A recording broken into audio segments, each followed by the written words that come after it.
need you to look at yourself and say, self, you got to want it. Whatever God said I can have, come on, just look at yourself and say, self, I got to want it. Go on, take a seat and give God a praise for what he's about to tell you. Go on, take a seat. Amen. You got to want it. You got to want it. There is a known critic, theologian by the name of Charles Caleb Colton. He is quoted as saying that he that perseveres makes every difficulty a advancement and every battle a victory. Can I say that one more time? That was so good to me. I'm going to say it to myself. Listen, he says it this way. He says that he that perseveres in every difficulty, he makes it an advancement, and every contest a victory. What are you saying, preacher, on this morning? I'm saying to accomplish anything in this life, you're going to have to make a decision to make every difficulty an advancement and every contest that come up against you a victory. I'm saying if you're going to fulfill that which God has called you to accomplish in life, you got to say that every difficult place I come up at work, every difficult place that comes at me at my house, every difficulty that comes even in my body, I'm going to make it an advancement. I'm going to push right on through this thing, and I'm going to make every contest the devil throws at me, I'm coming out victorious. Look at somebody and say, I want it, I want it, I want it, I want it, no matter what I have to do. Some of us on this morning are going to have to push through exhaustion. Some of us this morning are going to have to push through depression. Some of us going to have to push through, shame. Because some folks say, well, you should have been here by now. You should have got that done by now. What's taking you so long? Why is it taking you so long to get this done? If you know what I mean, come on, say yes. You got to push through, right on through what everybody else says that should be going on in your life. Some of us on this morning are going to have to push through, suffering. Some of us going through some challenges in our body. Some of us going through some mental problems going on in our bodies on this morning, and you're going to have to push through it. I don't know what else to tell you. You're going to have to push through it, because if God told you to do it, you got to do it. He didn't say do it if you feel like it. He didn't say do it if you feel like it. He didn't say do it if your body feels good. He didn't say do it if the kids acting right. He didn't say do it if the husband and wife acting right. He said get it done. Look at somebody say get it done, get it done, get it done. So if you want it, see, I'm talking only to the people this morning that want it. I want to get it done. Whatever that is that God had told me to do. If you want it and you determine not to give up, I need you to hit the screen with this. You're going to have to let Jesus lead you. Oh, my brothers and sisters, I like how the old Baptists say it. You're going to have to let Jesus lead you. Here it is all the way.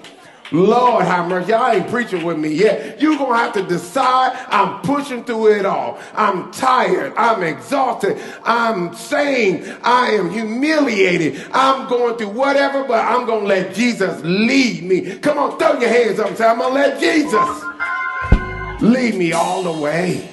Such is the discipline in our text on this morning. The unknown writer of this text is writing to the Roman Christians. And he's writing to the Roman Christian, Sister Ebony, that is suffering mentally. They're going through a mental battle. How many are going through anything mentally? Your physical body might be all right on this morning, but mentally, I can't take no more. Mentally, I done had enough. Mentally, I don't know if I can make it. So this unknown Hebrew writer is talking to those that are going through mentally. You're saying, preacher, why are they going through mentally? They're going through mentally because they're leaders. Their pastors have just been killed.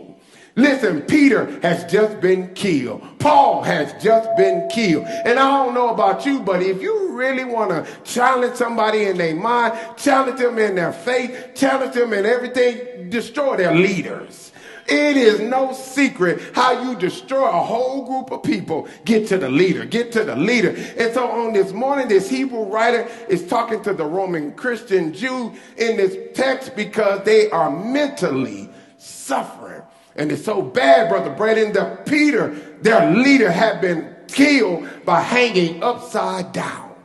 The most humiliating way you could kill a leader. He was crucified upside down. Paul, their other leader, their second leader, was killed by beheading. What do you mean, preacher? That means they took his head, put it on the chopping block, and let the blade come down, and the head separated from the torso.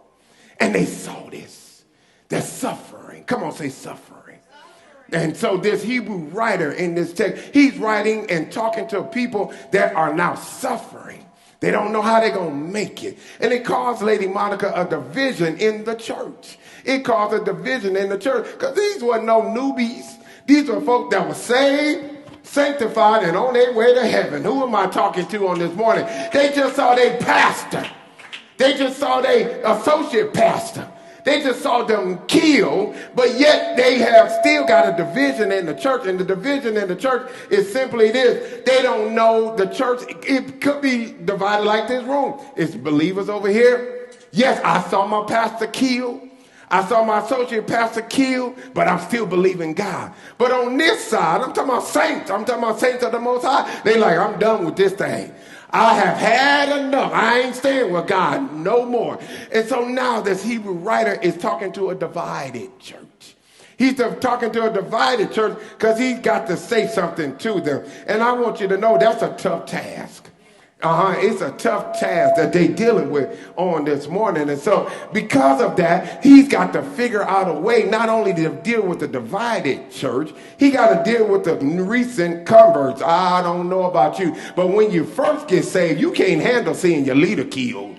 Oh, I can handle a whole lot. But the problem was it was saints that was already saved, and it was saints that just got saved. Can I say that one more time? It was saints that was already saved. The established church, and then it was the saints that just got saved. And the saints just got saved decided to book out of there. They deserted God. Don't play with me like that. Some of y'all, if y'all first got saved and saw your pastor killed, y'all would have been gone too. Come on, say yes. So this Hebrew writer is dealing and writing to a church that is going through mentally.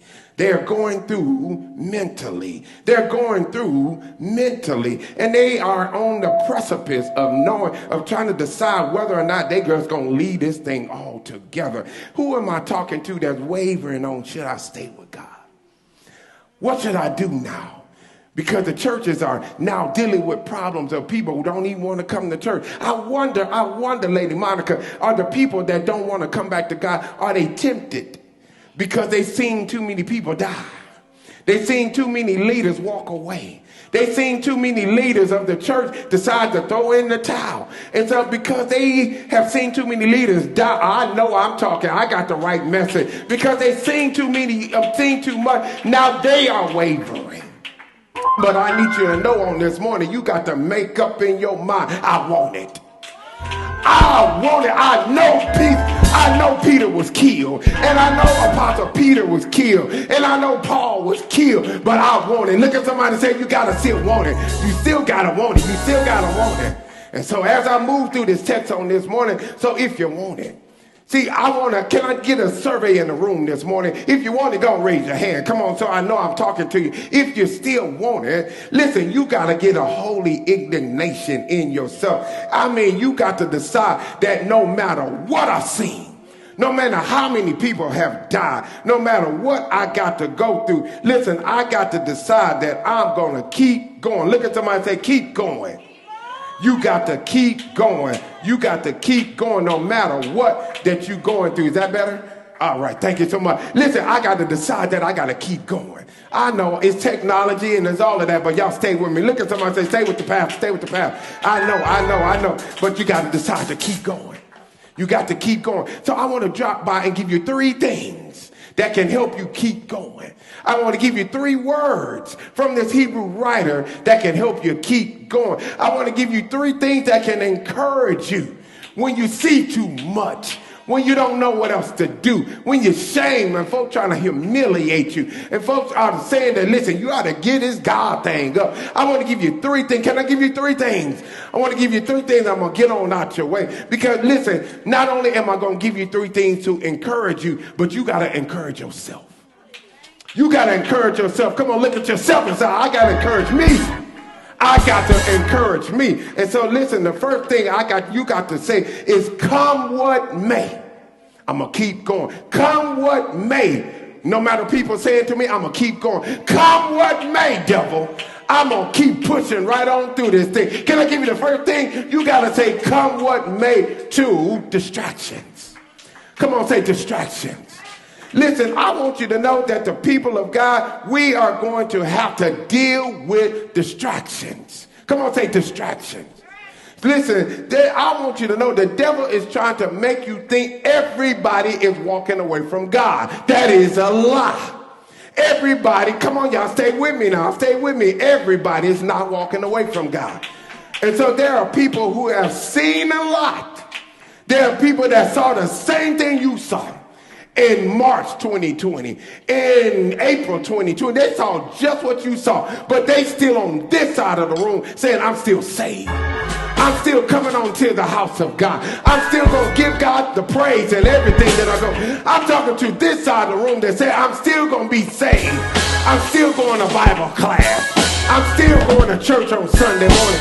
Oh, we all saw the same thing, but I'm still going to serve the same God. Look at somebody that serve the same God. So you can't get distracted by folks that you thought should have still been with God. They saw what you saw. They saw everybody dead like you saw, but they still saying, I'm serving God. I'm still serving God. If you tap my arm, admire, I'm going to tell you about a good God. If you bother me at Target, I'm going to start testifying. If you bother me anywhere, I'm going to start telling you about the goodness of God. Look at somebody say, everybody ain't walked away from God. They ain't nothing but a distraction. Because everybody ain't walked away from God. Can I prove it in the text? Look at the text. The writer is saying we are so compassed. Put it up there. Hebrews 12:1. It said we are what? Compassed. What that simply means, Sister Ebony it means we are surrounded. We are, come on, say surrounded. Here it is, by a cloud. Come on, somebody say promise. Now, one thing, if I was in Arkansas, listen, a cloud is a promise. A cloud is a promise. A cloud is a promise of rain. So if I'm a farmer in Arkansas and I just planted my crop and I look up and I see a cloud, I'm getting happy all in my sanctified world. Why? Because it's the promise that rain is on the way. But look at the text. It says we are so compassed by a cloud. Here it is, not of rain, but of what? Witnesses. What do you mean, preacher? You are so compassed by a cloud of witnesses that ain't left the Lord. They ain't left the Lord. And so you got to listen, focus your attention on them. Not on the ones that left the Lord. You got to focus your attention on them that said, for God I live and for God I die. You got to focus your attention on them and look at somebody saying, don't get distracted. Don't get distracted. Because everybody ain't walking away. And so God said in this text, the writer of this text said, I'm writing to those that still believe in God. Because there's still people in Rome in this text that still believing in God. I have to tell myself that too. There's still folk believing in God. There's still folk believing in God. Oh, y'all don't leave me out there. Y'all looking just like I was. We just not too long ago, Sister Denise buried somebody. Not too long ago, me and my son played a memorial service of a man 50-something years old who died of COVID. But I got to say that God is still a healer. And I'm still going to march my behind right on in church. I ain't going to go home and close no curtains. I ain't doing none of that. I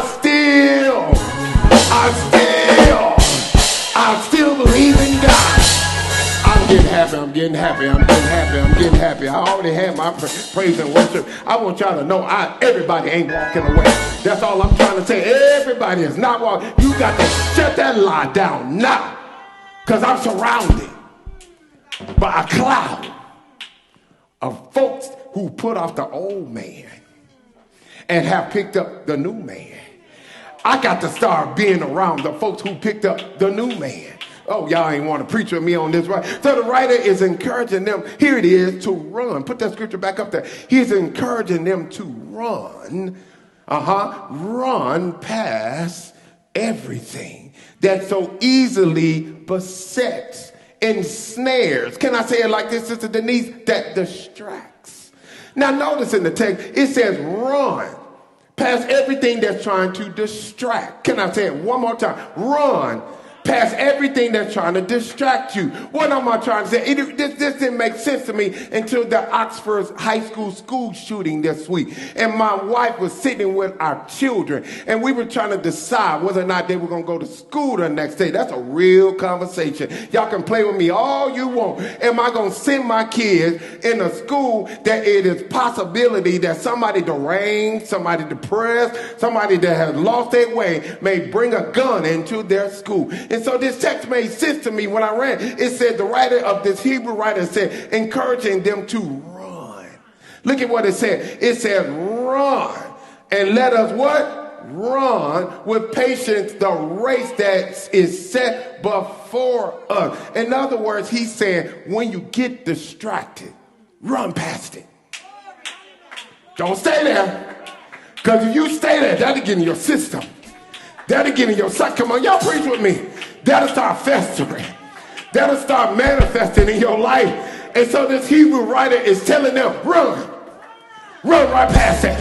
And start running to the folks that said, for God I live. My wife, come on, wife, what did you tell them? You said fear. She forgot. But what she said, we don't live in fear.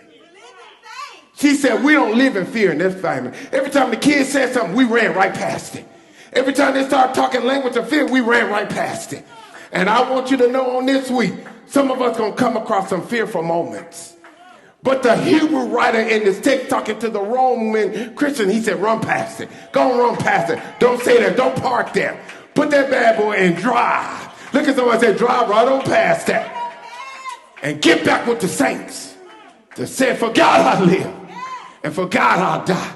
Come on, Richard Foster. Richard Foster said, I'm going to help you preach this thing. He said, be grateful that God is. Come on, put it up on the screen, Richard. He said, come on, he going to help me preach this. This is a Christian author. He said, here it is. Be grateful that God is lovingly drawing you away from every, here it is, distraction so that you can see God. I don't know about you, but I can't see God if I'm looking at fear.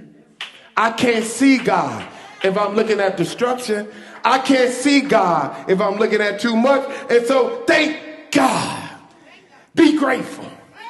Be grateful. I love that song that Al Hawkins did. I began to sing that God ain't promised us rain. He ain't promised us sunshine, He knows he's got to mix it with a little rain so you can appreciate the good time. So be grateful. And look, run. Who am I talking to on this morning? You better run past some distraction because that stuff trying to slow you down. Hit the screen with this.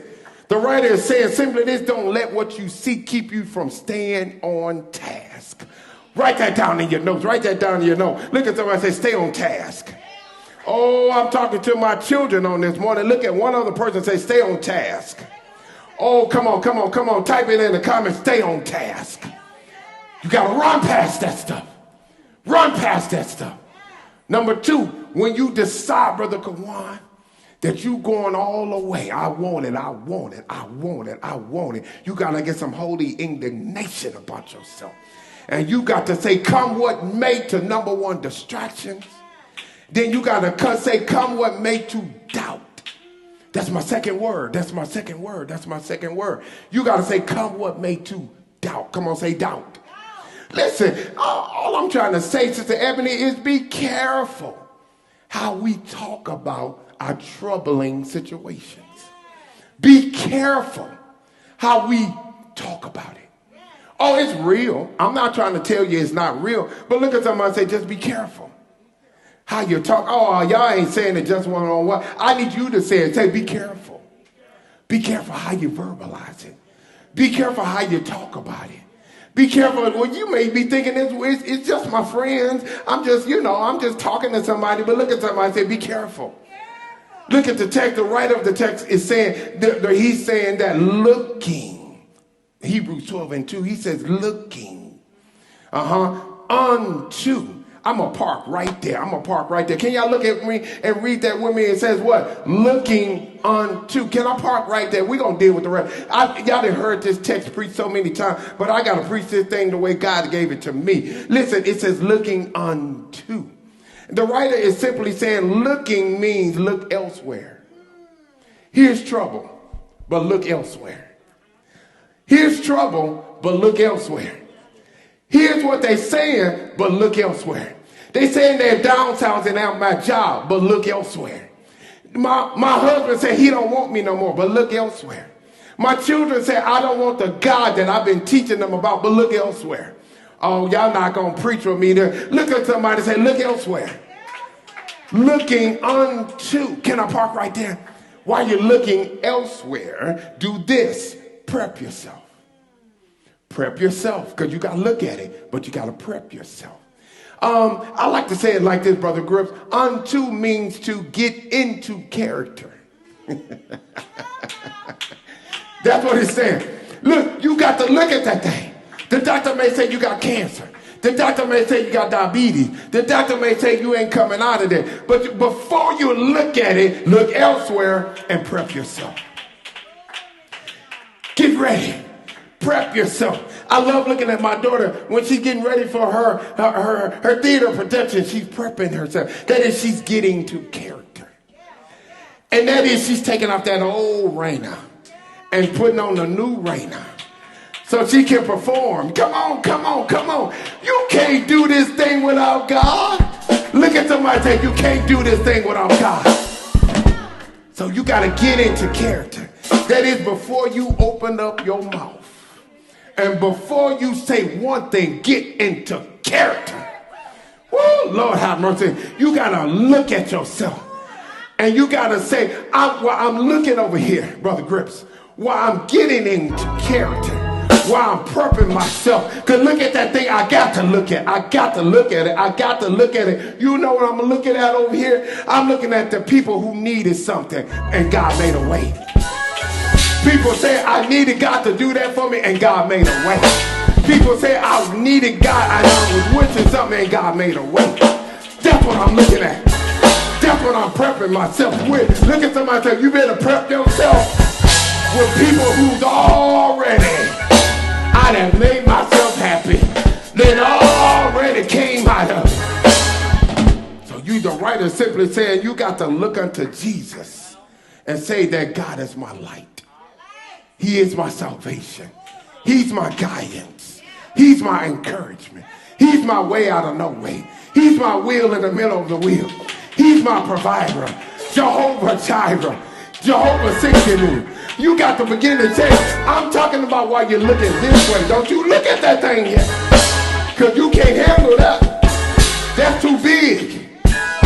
And never stop talking about what God did for others. Because he's no respecter of person. You got to start telling yourself, he's no respecter. I dare you to say that under your mask. He's no respecter of nobody, of no person, of no situation. If he got somebody out of that, he'll get somebody there. Listen, it took my wife to help me with this part of my text, Brother Grip. She tell me sometime, all the time, folks come off hospice. Woo!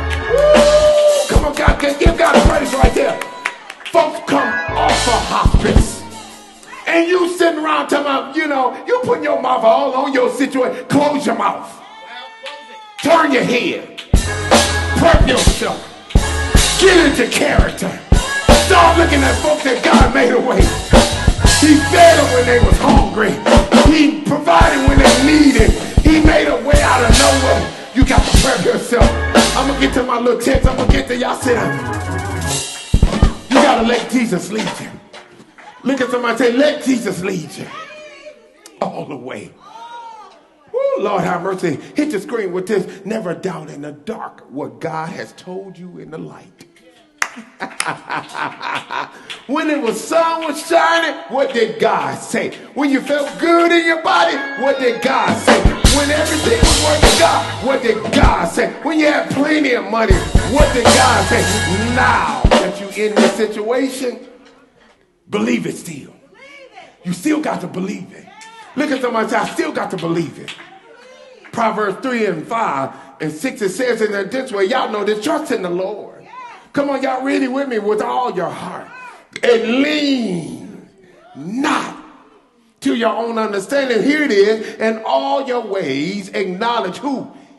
Not your situation. You acknowledging your situation when you open up your mouth. I'd like to say to my wife sometimes when I tell my wife said, don't tell nobody else that. Sometimes I tell my wife when I'm talking to the saints, I want to tell the saints, shut your pie hole.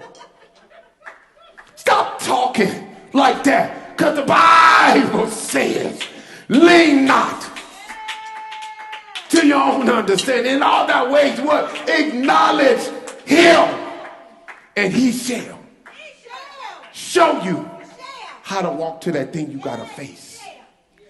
But you got to get in the character. Can I keep going? Because if you want it, hit the screen with this, you got to determine to say only what God says. I want y'all to know this morning, you got to say only what God says. Look at somebody and say, I'm only going to say what God says. Lord, number 3. If you want it, got to not be distracted. Number 2, you got to make sure you don't doubt with your words. Number 3, you got to make sure that you have a holy indignation that come what may to danger. Danger. Come on, son, give me the piano. You got to say, come what may to danger. Listen, you got to know that you're here today and not sleeping in your grave because of God. Because you went home. All the kids that decided not to go to school, I understand. I understand. There was a horrific thing that happened in Oxford High School. But you need to go back to school on Monday knowing that you didn't keep yourself. You didn't keep yourself Thursday, Friday, Saturday, Sunday. It was because of God. Why are you standing here when you should be sleeping in your grave? It's because of God. Come on, say God. For the text said in Hebrews 12 and 3, it says it this way. The writer says is encouraging us to consider that we're not in danger. Here it is. When we stand behind or under the shelter of our Savior. For consider him that endured such contradiction of sinners against himself, lest ye be weary and faint in your minds. In other words, he's saying for, meaning after. You consider that Christ is my master. You got to understand, you got to consider Christ is my master. I'm not keeping myself with my gun. Christ is my master. And so that means I got to stand behind my Christ. When I stand behind my Christ, then I'm under his shelter. I'm under his protection. Yes. Because he endured hostility of unrecorded and untold proportion.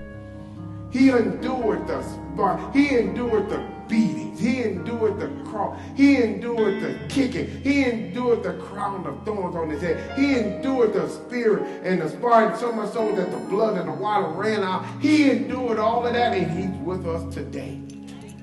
So if I'm under his shelter, and he made it past all of that, look at somebody and said, I can make it, I can make it.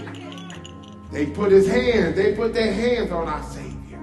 And some of y'all so scared about the devil putting your hands on you. You got to know if you in God's safety, you can't put your hands on me. What can you do to me? Come on, you Roman soldier.